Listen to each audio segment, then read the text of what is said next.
Huzurabad municipality అభివృద్ధి కేంద్రంగా ఎదగాలని ఆశించిన పట్టణం కానీ నేడు అభివృద్ధికి ఆమడ దూరంలో ఉంది. మున్సిపల్ బిల్లుల వసూళ్లలో 100% కలెక్షన్ రికార్డు సృష్టించిన హుజురాబాద్ లో అభివృద్ధికి మాత్రం ఎందుకు ఆటంకం కలుగుతోంది?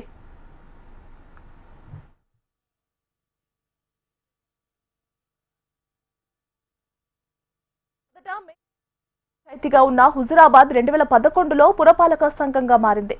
ఆ తర్వాత 2019లో బోర్నపల్లి, కొత్తపల్లి, దమ్మక్కపేట, ఇప్పల్ నార్సింగాపూర్ గ్రామాలు విలీనమై 30 వార్డులుగా విస్తరించింది. 2021లో బై ఎలక్షన్ పుణ్యమాని హుజురాబాద్ అభివృద్ధి చేస్తే ఎలా ఉంటుందో అనే విషయాన్ని రుచి చూశారు ఇక్కడి ప్రజలు. ప్రభుత్వం తలుచుకుంటే ఓ పట్టణాన్ని అత్యంత తక్కువ సమయంలో అత్యంత సుందరంగా ఎలా మార్చగలదో అర్థం చేసుకున్నారు. కానీ అది ఉప ఎన్నిక సమయంతో పనులు చకచకా జరిగిపోయాయి. ఆ తర్వాత మాత్రం మళ్లీ అదే దీన స్థితికి చేరింది హుజురాబాద్ పరిస్థితి. బై ఎలక్షన్ సమయంలో నాటి బీఆర్ఎస్ ప్రభుత్వం దాదాపు 77 కోట్ల సీసీ రోడ్లకు, 50 కోట్ల మిషన్ భగీరథ వంటి పథకాలకు కేటాయించారు. ఇలా ఇతర పనులకి కూడా కలిపి మొత్తం సుమారు 200 కోట్లు ఖర్చు చేసినట్లు నాటి ప్రజాప్రతినిధులు ప్రకటించనున్నారు. కానీ ఆ తర్వాత ఆ స్పీడ్ లేదు, అంతటి గొప్ప అభివృద్ధి లేదు. 2 సార్లు బీఆర్ఎస్ చైర్మన్ పాలన ఉన్న 2021 తర్వాత పనులు మాత్రం ఎక్కడికక్కడ ఆగిపోయాయి.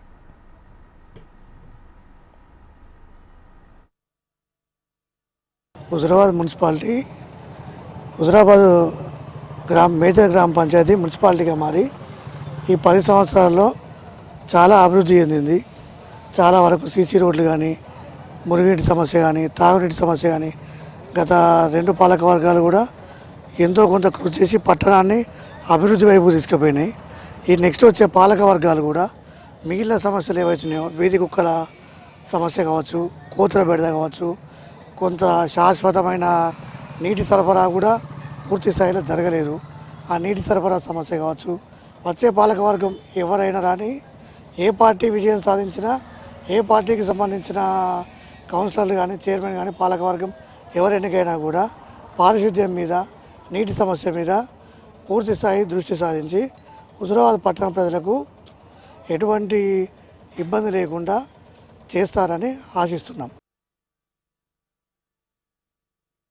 భారతీయ జనతా పార్టీ వైపు హుజురాబాద్ పట్టణ ప్రజలంతా కూడా చైర్మన్ పీఠాన్ని భారతీయ జనతా పార్టీకి ఇవ్వడం కోసం కూడా ఎదురు చూస్తున్నారు.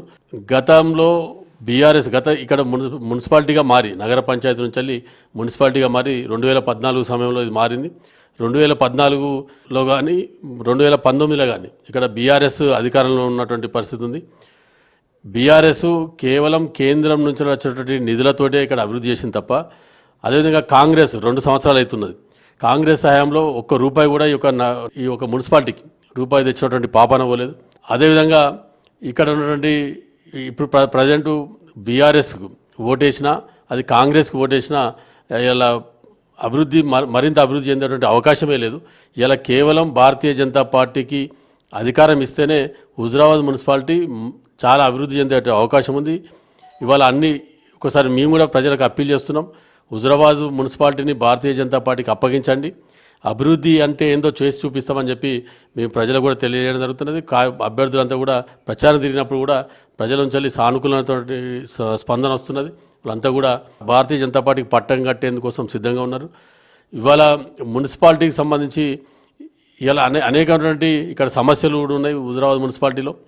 ఇవాళ కేంద్రం నుంచి నిధులు వస్తేనో, లేదంటే ఇక్కడ ఉన్నటువంటి గౌరవ కేంద్ర మంత్రి వర్యులు బండి సంజయ్ కుమార్ గారి ప్రత్యేక ఎంపీ నిధుల నుంచి కానీ, లేదా సిఎస్ఆర్ ఫండ్స్ అటువంటి చేస్తే తప్ప ఇలా హుజురాబాద్ లేదా కేంద్రం నుంచి ప్రత్యేక నిధులు తీసుకొస్తే తప్ప హుజురాబాద్ పట్టణం అభివృద్ధి చెందేటువంటి ఆస్కారం లేదు. కాబట్టి ఇవాళ అనేకమైనటువంటి సమస్యలు కూడా ఇక్కడ నెలకొని ఉన్నాయి.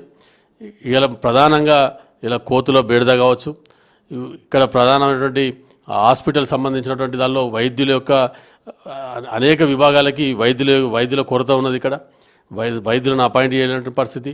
మొన్న కూడా ఈ యొక్క హుజురాబాద్ హాస్పిటల్కి గత అనేక సంవత్సరాలు కేవలం రిఫరల్ హాస్పిటల్ ఉన్నటువంటి హుజురాబాద్ హాస్పిటల్లో మొన్ననే సుమారు 2 కోట్లతోటి సిఎస్ఆర్ ఫండ్స్ నుంచి బండి సంజయ్ కుమార్ గారు ప్రత్యేక అధునాతనటువంటి పరికరాలు కూడా అందించడం జరిగింది. ఇవాళ హుజురాబాద్ మున్సిపాలిటీ మరింత అభివృద్ధి చెందాలంటే ఇవాళ బండి సంజయ్ కుమార్ గారి సహకారంతో భారతీయ జనతా పార్టీ కేంద్ర నిధులతోటి ఇవాళ అభివృద్ధి చెందేటువంటి అవకాశం ఉంటుంది. ఇవాళ ఇక్కడ క్రీడా మైదానం లేదు. స్టేడియం ఇవ్వాలంటే కూడా హుజురాబాద్కి స్టేడియం మినీ స్టేడియం కరీంనగర్లో ఉన్నటువంటి వచ్చినటువంటి ఫండ్స్ని కాదని హుజురాబాద్కి ఇవ్వడానికి బండి సంజయ్ కుమార్ గారు కేంద్ర క్రీడా శాఖ మంత్రిత్వ శాఖ నుంచి వెళ్ళి నిధులు మంజూరు చేయించడానికి ప్రయత్నం చేసినప్పటికి కూడా ఇక్కడ ఉన్నటువంటి కాంగ్రెస్ నాయకులు స్థానిక ఎమ్మెల్యే కౌశిక్ రెడ్డి గారి వాళ్ళ యొక్క ఈగోల కోసం వాళ్ళ యొక్క సొంత పలుకుబడి కోసం ఇవాళ హుజురాబాద్కి స్టేడియాన్ని మినీ స్టేడియాన్ని రాకుండా చేశారు. వర్షాకాలం వచ్చినప్పుడు మాత్రం ఇటు వచ్చి ఎవరు చూసిన నాదు లేడు. ఇవరకు 2-3 సార్లు నేను కమిషనర్ గారికి ఫిర్యాదు చేసినాం. వచ్చిన మున్సిపల్ సిబ్బంది కూడా చెప్పడం జరిగింది. అయినా ఎవరు వచ్చి చూడలేదు. మాకు నడవడానికి కూడా ఇబ్బంది అయ్యేది వర్షాకాలం నాడు. అక్కడ వరకు రోడ్ వేసారు. ఆ తర్వాత దానికి డ్రైనేజ్ లేదు. ఆ నీళ్లు తిరుగుతున్నాయి, నీళ్ళు వస్తున్నాయి, దానికి పందులు వస్తున్నాయి. ఇక్కడ కూడా మా ఇంటికి కూడా చూడండి, ఇక్కడ ఆడ మురికాల లేక మేము పక్కపడ్డ ప్లాట్ల హోల్ అవ్వకొని నీళ్ళు అక్కడ స్టోర్ అవుతున్నాయి. దోమలు కానీ ఇవన్నీ కానీ మాకు బాగా ఇబ్బందిగా ఉంది. ఎవరు కౌన్సిలర్గా ఇక్కడ ఈ వార్డుకు పోటీ చేసినా అభివృద్ధి చేసే వాళ్ళకి పట్టం కడతాం. మేము ఆడంతా అనుకొని అలా చేస్తున్నాం. మేము ఇల్లు కట్టి 4 సంవత్సరాలు 4 సంవత్సరాలు ఇదే పరిస్థితి. మేము ట్యాక్సీలు కడుతున్నాం. ఒక మంత్ ఒక ఇయర్ కూడా డ్యూ లేదు, ఇక్కడ ఏది లేదు. కంటిన్యూ ట్యాక్సీలు కడతాం. ఇక్కడ వరకు కేసీ రోడ్ తీసుకుపోయి మళ్ళీ ఒక ప్లాట్ అక్కడ అక్కంచెలాగా మధ్యలో కేసీ రోడ్. ఇక డ్రైనేజ్ అయితే లేదు ఇప్పటి వరకు. వర్షాకాలం అయితే మరీ ఇబ్బంది అవుతుంది మాకు.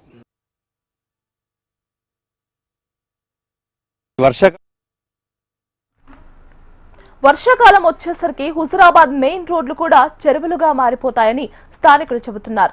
బస్సు డిపో దగ్గర బుడగజంకాల కాలనీ, కాకతీయ కాలనీలు జలమయమవుతాయి అంటున్నారు. 2025 సెప్టెంబర్లో భారీ వర్షాలు హుజురాబాద్లో 197 మిల్లీమీటర్ల వరకు వర్షం కురిసి పలు కాలనీల్లో ఇళ్లలోకి నీరు ప్రవేశించి జనం అవస్థలు పడ్డారు. ఇక సరైన డ్రైనేజీ వ్యవస్థ లేకపోవడంతో చాలా చోట్ల నీరు ఇళ్ల ముందే నిలిచిపోయి కనిపిస్తోంది. హుజురాబాద్ మున్సిపాలిటీలో విలీనమైన గ్రామాల పరిస్థితి మరింత అధ్వానంగా తయారైందని, అంతర్గత రోడ్డు కూడా ప్లాన్ ప్రకారం వేయకపోవడంతో జనం అవస్థలు పడుతున్నారు. గత 10 సంవత్సరాలుగా హుజురాబాద్లో టీఆర్ఎస్ ప్రభుత్వం డెవలప్మెంట్ ఏం చేయలేదు. ఇప్పుడున్న పరిస్థితులలో ఏ వార్డులో తిరిగినా కూడా మురికి కాలువలు కానీ, రోడ్లు కానీ, లైట్లు కానీ, నీళ్ళ సమస్య కానీ, పింఛన్ల సమస్య కానీ ఇవన్నీ మన దృష్టికి వస్తున్నాయి. వీళ్ళు ఎన్ని రోజులు ఏం చేసారో ఏంటిదో మనకు ఏం అర్థమవుతలేదు. కాబట్టి ఈసారి కాంగ్రెస్ ప్రభుత్వం హుజురాబాద్, జమ్మికుంట 2 మున్సిపాలిటీలో జెండా ఎగరడం ఖాయం. ఇది గుర్తుపెట్టుకోవాలి.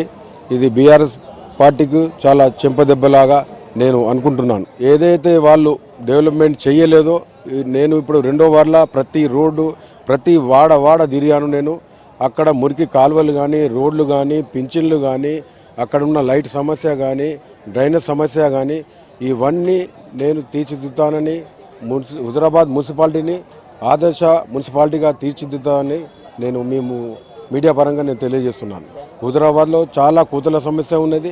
చాలామంది కూతుల బారిన పడి గవర్నమెంట్ హాస్పిటల్లో ఇంజెక్షన్లు బారిన పడి ఎంతోమంది ఇలా అడ్మిట్ అవుతూ ఉన్నారు. కాబట్టి దీన్ని కూడా మేము పరిష్కరిస్తాం. 2 ఏళ్ల పీరియడ్లో తట్టడి మట్టి కూడా కాంగ్రెస్ ప్రభుత్వం చేసే ఎడ కూడా చేయదు కూడా. మళ్ళీ మేమే గెలుస్తాం. రెండు మున్సిపాలిటీ కూడా బీఆర్ఎస్ఏ కైవసం చేసుకుంటుంది. రానున్న రోజుల్లో బీఆర్ఎస్ అధికారం వస్తుంది. మళ్ళీ అభివృద్ధి అంటే కూడా బీఆర్ఎస్ఏ చేస్తుంది. ఈ మున్సిపాలిటీ ఏర్పడ్డ కాడికెళ్ళి కూడా బీఆర్ఎస్ఏ చేసింది. బీఆర్ఎస్ చేస్తుంది. జై కేసీఆర్, జై తెలంగాణ. కోతుల బెడద అనేది ఉన్నది. బట్ ఏంటంటే మేము ఇక్కడ పట్టిస్తే వాడు తీసుకుపోయి ఇంకోటి తీసుకొని ఈడేస్తాండ్రు. దానికి ఏమన్నా సెంట్రల్ గవర్నమెంట్, స్టేట్ గవర్నమెంట్ వాళ్ళు కూర్చొని దాన్ని ఏం చేయాలని ఆలోచన చేస్తే తప్ప దానివల్ల ఏం ఉపయోగం లేదు. కొండంగలం పట్టుకొచ్చో లేకపోతే ఊరికే పట్టించే వరకు ఏంటంటే వాళ్ళకు కూడా ఉపాధి కోల్పోయినట్టు వాళ్ళు ఏం చేస్తారంటే మేము ఉదరాలు పట్టుకొచ్చిన జమ్మికుంట విడిచి పెడతాను. జమ్మికుంట వాళ్ళు ఇక్కడ ఆ దూరం తీసుకుపోతారు, ఎక్కడో విడిచిపెట్టేస్తాను. అది జరుగుతుంది. కాకపోతే దాని పరిష్కారం అనేది శాసనం ద్వారా దాన్ని ఏదైనా ఒక పరిష్కారం చేయాలని మేము కూడా కోరుకుంటున్నాం. విలీన గ్రామాలు కూడా మేము అభివృద్ధి వాళ్ళకు కూడా సహకరించినాం. విలీన గ్రామాల్లో కూడా కేసీఆర్ ప్రభుత్వం శ్మశాన వాటికలు కానీ, అనేక రోడ్లు కానీ దాదాపుగా పనిచేసినాం. విలీన గ్రామాలకు కూడా ఎక్కడ కూడా చిన్న చూపు చూడలే. కేసీఆర్ వచ్చినప్పటికెళ్ళి కూడా చిన్న గ్రామాలకు కూడా అభివృద్ధి రోడ్లు వేపించి తాగునీటి సమస్య కానీ, మిషన్ భారత కానీ, కాకతీయ అన్ని రకాలుగా అభివృద్ధి చేసినాం. పెన్షన్లు ఇప్పించినాం. అన్ని రకాలుగా చేసినాం. రైతు బంధు కానీ, రైతు బీమా కానీ, కళ్యాణ్ లక్ష్మి కానీ, షాదీ ముబారక్ కానీ, ఇలాంటి అనేక అవి పేర్లు చెప్పాలంటే ఎన్నో చేసిండు ఆనాడు ముఖ్యమంత్రి గారు కేసీఆర్ గారు. ఈనాడు అన్న అవి ఒక 2-3 తప్ప ఇంతవరకు ఏం ఇంప్లిమెంటేషన్ కాలే. వాళ్ళతో కాదు కూడా, ఎందుకంటే వాళ్ళకి ఇక్కడ అక్కడ ఈడ పెడితే ఆడవాళ్ళు వద్దంటారు, ఆడ పెడితే ఈడవాళ్ళు వద్దంటారు. అది అట్లా కాదు. కాబట్టి మనం బీఆర్ఎస్ పార్టీ అంటేనే ఒక అభివృద్ధి బాటలో నడిపించిన కేసీఆర్ చేసారు. జై తెలంగాణ. హుజరాబాద్ పట్టణ మున్సిపాలిటీ దినదినంగా అభివృద్ధి చెందుతుంది. అభివృద్ధిలో భాగంగా ఈ రోడ్లు, డ్రైనేజీలు కానీ ఉప ఎన్నికలప్పుడు జరిగిన అభివృద్ధి ఇప్పుడు అప్పటి నుంచి ఇంతవరకు అభివృద్ధి అయినట్టు కనబడతలేదు. అయితే ఈ డ్రైనేజీలు, రోడ్లు ఒక ప్రణాళికాబద్ధంగా వేస్తే బాగుంటుంది. రోడ్లు ఉంటే డ్రైనేజ్ ఉండాలి, డ్రైనేజ్ రోడ్డు ఉంటేనే మరి అది పనిచేస్తాయి. ఇష్టారీతిలో నిర్మాణాలు జరుపుతారు. ఆ డ్రైనేజీల వద్ద అర్హులైన కాంట్రాక్టర్లు నియమించి ఇంజనీర్ల సమక్షంలో చేస్తే బాగుంటుంది. మొన్న 2 నెలల కింద వర్షం హుజరాబాద్, మరి నా జీవితంలో ఇంతవరకు అసలు వర్షం చూడలే. ఆ వర్షం వచ్చినప్పుడు హుజరాబాద్ పట్టణ వాసులు ఇండ్లు చాలా మటుకు మునిగినాయి. అది బాధాకరం. అందుకు కారణం సరైన డ్రైనేజీలు, రోడ్లు లేకుండానే. కాబట్టి ఇప్పుడు మున్సిపల్ ఎన్నికలు వచ్చిన కానీ కొత్త పాలకవర్గం కానీ ఇప్పుడు ప్రభుత్వం కానీ పట్టణాన్ని ఒక ప్రణాళికబద్ధంగా తీసుకుపోతే బాగుంటుంది. మన కూరగాయల మార్కెట్ కానీ, మటన్ మార్కెట్లు కానీ కట్టిరు నిరుపయోగంగా ఉన్నాయి. అవి ఎంతో ప్రజాధనం వృధా అవుతాయి. మరి మున్సిపాలిటీ అంటే ప్రధానంగా డ్రైనేజీలు, రోడ్లు, మంచినీటి సౌకర్యం మనకు కావాల్సింది. మున్సిపాలిటీ అంటేనే ఈ మూడిటి ప్రధానంగా దృష్టి పెట్టి ఒక ప్రణాళికబద్ధంగా ప్రజాధనం దుర్వినియోగం కాకుండా చూస్తే బాగుంటుందని చెప్పి నేను అనుకుంటున్నాను. డంపింగ్ యార్డు ప్రధాన సమస్య మనకు. డంపింగ్ యార్డ్ ఈ మధ్యనే సిరిసపల్లి రోడ్డుకు వేస్తారని తెలిసింది. దాని మీద ధర్నా చేస్తారు. దానికి సరైన స్థలం చూసి మరి ప్రజలకు కానీ, గ్రామీణ ప్రాంతాలకు చెందిన వారికి కానీ, పట్టణవాసులకు కానీ ఎవరికి కానీ ఇబ్బంది లేకుండా చూసి నిర్మాణం చేస్తే బాగుంటుంది. దాన్ని కూడా అదేవిధంగా ఇప్పుడు హుజరాబాద్ పట్టణంలో వరంగల్ రోడ్డుకు మొన్న ఈ డ్రైనేజీ నీళ్లు వర్షానికి రోడ్ల మీదకి వచ్చి ఇండ్లన్నీ మునిగినాయి. అది ప్రధాన సమస్య. అట్లా కాకుండా మరి నిర్మాణం చేయాలని చెప్పి నేను కోరుతాను డ్రైనేజీలను.